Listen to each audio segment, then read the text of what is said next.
सभी भक्तगणों का मैं सादर वंदन और अभिनंदन करता हूं। जैसा कि मैं लगातार पिछले कई वर्षों से आप सभी लोगों के बीच में जहां भी कहीं इस तरीके के प्रोग्राम हो रहे हैं या लोगों की कहीं भी गैदरिंग हो रही है, उनको लगातार अपने स्वास्थ्य के बारे में, जो आज के समय में एक बहुत गंभीर और एक बहुत चिंताजनक विषय बन गया है, क्योंकि कोई ऐसा घर नहीं है जहां पे 2-3 लोग कहीं ना कहीं दवाओं पे डिपेंडेंट हों। छोटे छोटे बच्चे बीमार हो रहे हैं, बड़े बुजुर्ग तो बीमार हो ही रहे हैं, जो नौजवान लोग हैं वो बीमार हो रहे हैं, माताएं बीमार हो रही हैं, बहनें बीमार हो रही हैं। विशेष करके समस्या उन छोटे छोटे बच्चों की आ रही है। हो क्या रहा है कि हम जो भी भोजन करते हैं, ज़्यादातर हमारी जो बीमारियां हैं वो किससे जुड़ी हुई है? हमारे भोजन से तो जुड़ी हुई हैं, साथ में हमारे सोच, हमारे दैनिक दिनचर्या, हमारे जितने भी तौर तरीके हैं, इन्हीं से जनित बीमारियां। क्योंकि आज के 20 से 30 साल पहले अगर आप जाते हैं तो आप ये पाएंगे कि बीमारियां जो आज के समय में लगभग हर घर में कॉमन रूप से सुनने को मिलती हैं कि ये मधुमेह की बीमारी हो गई है, शुगर, डायबिटीज, ये हाई बीपी से परेशान है, ये लो बीपी से परेशान है, किसी का लीवर कमजोर हो जा रहा है, किसी को दमा हो रहा है, गठिया की बीमारियां तो एकदम आम हो गई हैं। आप देखिए कि 30 साल की उम्र में ही लोग गठिया के शिकार हो रहे हैं।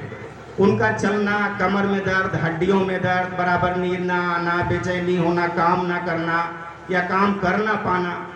विशेष करके जो मधुमेह वाली बीमारी है, बाकी बीमारियों में तो फिर कभी अगर मौका मिला तो आपको हम चर्चा करेंगे, उस पर बताएंगे। हमारा जो सबसे ज़्यादा फोकस है कि मधुमेह नामक जो बीमारी है, जो लोगों को पता भी नहीं चलता और उस बीमारी की चपेट में आ जाते हैं। अब चूंकि इस बीमारी से ज़्यादा लोग ग्रसित हो रहे हैं, इसलिए इस बीमारी को लोग बहुत सामान्य बीमारी करके समझ रहे हैं, जबकि ये एक बहुत गंभीर समस्या है। मधुमेह का होना मतलब शरीर में ऊर्जा के स्तर का समाप्त हो जाना, कहीं ना कहीं बहुत नीचे लेवल, नीचे पायदान पे आ जाना, जिससे शरीर में टूट फूट मरम्मत ना हो पाना, शरीर में नए अंगों का निर्माण ना होना या नई कोशिकाएं न बन पाना। जो भी बीमारियां हैं वो प्रभावी रूप से उस अंग को सबसे पहले ग्रसित कर लेती हैं जो अंग कमजोर है, बाई बर्थ कमजोर है, या हमारे खान पान या गलत किसी तौर तरीके की वजह से वो अंग कमजोर है। वहां जो ग्लूकोज होता है वो हमारे शरीर में यूज नहीं होता, वहां वो जमा होने लगता है। जिस अंग के पास जमा होगा, जैसे लोहे के पास पानी जमा होता है तो आप देखिए वहां वो सड़ने लगता है, जंग लगने लगता है। ऐसे जिस अंग के पास ग्लूकोज की मात्रा अधिक होती जाएगी और वो अंग नाजुक है तो वो सबसे पहले बीमार होगा, मतलब वो अंग सबसे पहले खराब होगा। अगर हमारे जॉइंट, घुटने में, कहीं हमारे उंगलियों में, कहीं हमारी आंखों में, कहीं हमारे अपने शरीर में, तो आप कोशिश ये करिए कि 1 चम्मच का अपना डोज तैयार करें। विशेष करके जो मधुमेह बीमारी है, आप लोगों को ये आश्चर्यचकित लगेगी कि ऐसा कैसे हो रहा है। जो गेहूं हम खाते हैं, जो मधुमेह की बीमारी है, ये न चीनी से आती है, न चावल से आती है, न आलू से आती है, न किसी और चीज से आती है। 90% मधुमेह की बीमारी गेहूं से आती है। जो गेहूं हम लोग खाते हैं, उस गेहूं में ऐसे रसायन मौजूद हैं जो बच्चे, मतलब जब से हम खा रहे हैं तब से हमारे शरीर में वो ग्रंथि जो इंसुलिन बनाती है, जो इंसुलिन का निर्माण करती है, उसके उन कोशिकाओं को नष्ट करता रहता है। गेहूं में एक रसायन है ग्लूटीन, वो ग्लूटीन का काम है पैंक्रियाटिक सेल को खत्म कर देना। धीरे धीरे करके हमारे बच्चे लगातार गेहूं खाए जा रहे हैं, बड़े खा रहे हैं, सभी खा रहे हैं। 15-20 साल जिन्होंने गेहूं का उपयोग किया वो डायबिटीज के शिकार तो हो ही रहे हैं। हमारे बच्चे डायबिटीज का शिकार हो रहे हैं। आपको अगर मधुमेह है तो आप सबसे पहले गेहूं छोड़ें। गेहूं छोड़ते हुए जैसे मैं चर्चा कर रहा हूं तो लोगों को लगता है यार ये खाएंगे क्या हम। आज के 20 साल 30 साल पहले क्या खाते थे हम? वही ज्वार, वही बाजरा, वही मक्की, वही जौ, वही चना, इन सब अनाज पे हम जाएं नहीं तो होगा ये कि आज हमें मधुमेह है, कल हमें थायराइड होगा, उनकी दवाएं खाएंगे, हम बीपी की चपेट में जाएंगे, हार्ट की दिक्कतें आएंगी, शरीर भिन्न भिन्न बीमारियों की चपेट में आता चला जाएगा। आप मधुमेह में करें क्या?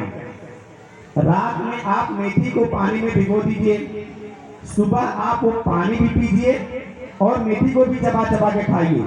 अगर आप मेथी अंकुरित करके खाते हैं तो आप ये समझिए कि आपकी मधुमेह की 30% बीमारी अकेले उस मेथी के दाने से कंट्रोल होने वाली है। साथ में कुछ और औषधियां उसको और बेहतर बनाना है तो त्रिफला का चूर्ण आता है, हरड़, बहेड़ा, आंवला, इन तीनों का चूर्ण आता है, उसको त्रिफला बोलते हैं। ये 3 मुख्य फल हैं हमारे इस धरती पे। तो आप उसमें त्रिफला पाउडर मिला लीजिए, वो और प्रभावी हो जाएगा। साथ में अगर और किसी की ग्लूकोज बढ़ी रहती है 300-400 कंट्रोल में नहीं आ रही है तो उसमें जो करेले है, करेले का बीज मिला लें। साथ में जो नीम की निमौड़ी है उसको सुखा करके मिला लें।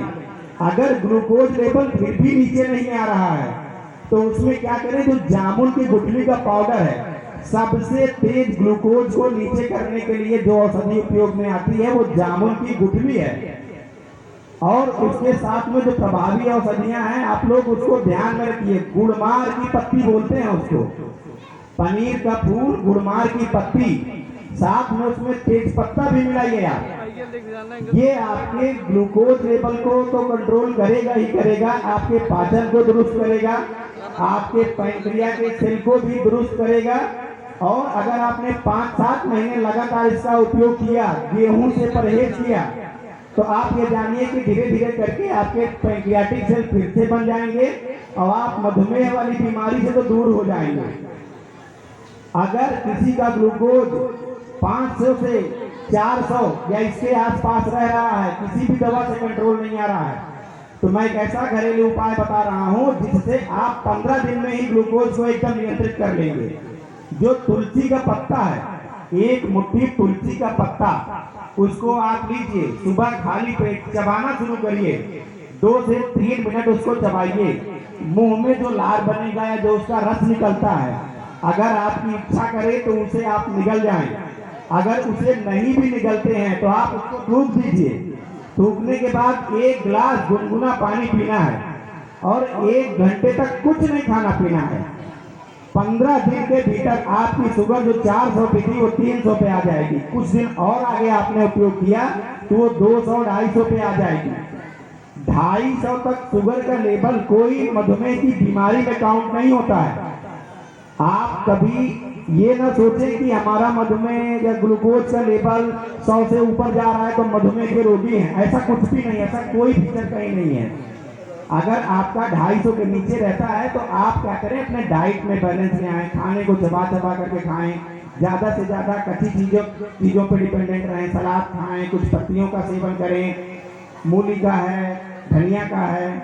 तो अगर आप इन चीज़ों का उपयोग करते हैं तो मधुमेह बीमारी जो हर घर में है, 500, 800, 1000, 2000 की दवाएं जिस घर में आ रही हैं वो दवाएं धीरे धीरे बंद हो जाएंगी और आप इस बीमारी से दूर हो जाएंगे, फिर से ऊर्जान्वित हो जाएंगे और फिर से आप अपनी जीवनचर्या और फिर से अपने कामकाज को बराबर ढंग से कर सकेंगे, आगे आने वाली गंभीर बीमारियों से बच सकेंगे। तो आप इतना जरूर ध्यान रखें, ये चीज़ें बहुत प्रभावी है कि मैं हर जगह बता रहा हूँ, बहुत अच्छे रिजल्ट हैं इसके। अपना ध्यान रखें, सभी लोग बेहतर रखें, बेहतर रहें।